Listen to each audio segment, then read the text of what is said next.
Life can be difficult sometimes, sadly, but it's part of the gig. The weight of the world comes crashing down on you when it's least ideal. When you're so different from the world around you, when the pressures are there to conform with the norm, well, the weight of the world may press on you more often and may feel heavier. But no matter how heavy it is, you have to push on. You have to be yourself and fight the good fight.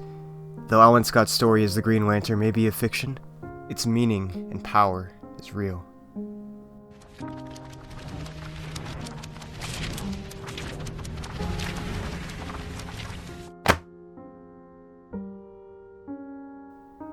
Alan Scott the Green Lantern was part of a set of Golden Age miniseries coming out in 2023. Titles also included a miniseries on the original Flash, Jay Garrick, and the Sandman himself, Wesley Dobbs, as new takes on old classics, both as nostalgic pieces about comics from yesteryear and as modern touch-ups. Alan Scott's outing, no pun intended, was headed up by newer writer Tim Sheridan and artist Cian Torney. Its classic style is so well captured in both its writing and its bright, poppy visuals that aren't afraid to turn to those darker shadows for its heavier, serious moments. Alan Scott's story begins out in sea, on an important mission to find some mystical source of power called the Crimson Flame. On their quest, he meets the love of his life, Johnny Ladd, changing the course of his life forever.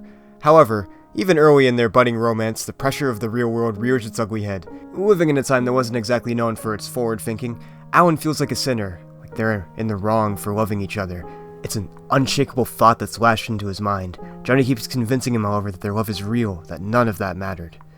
The sad truth is, Johnny isn't around forever to reassure Alan.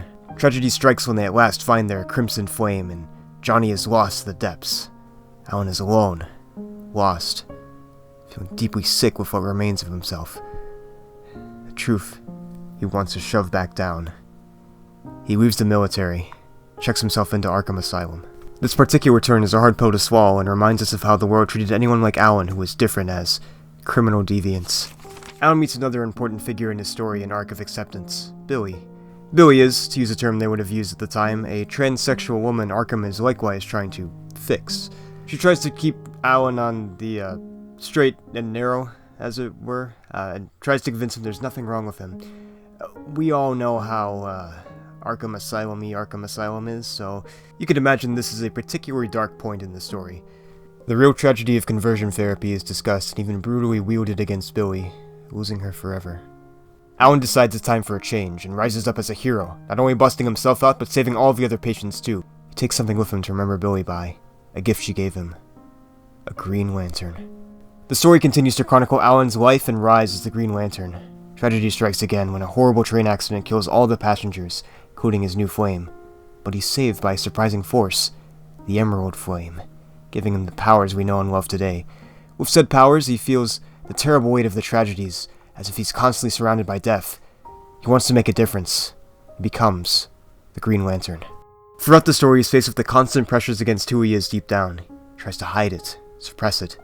He's even pressured into working closely with the JSA because of a piece of gay blackmail that J. Edgar Hoover, the head of the FBI at the time, has over him. Which is ironic if you know anything about Hoover. Scott never feels like he can be happy, especially when the ghosts of his past haunt him. He gets wrapped up in an odd murder mystery plot with him at the center. A man that looked an awful lot like Johnny was found dead in a similar way as his old lover. He's on the case, searching for the one responsible, sensing a more personal connection. Through this case, Alan comes to face some difficult realities that challenge who he is and what he stands for. He begins to realize he's hiding a piece of himself away, not really living. Without spoiling too much, it's as if Alan is woken up and his fears are gone, becomes the true embodiment of everything a Green Lantern should be, a shining beacon of hope and willpower, even cutting through the darkness within. His story becomes one of accepting who he is and not caring about the consequences, of being strong and secure in his own identity, not just as a hero, but as a person.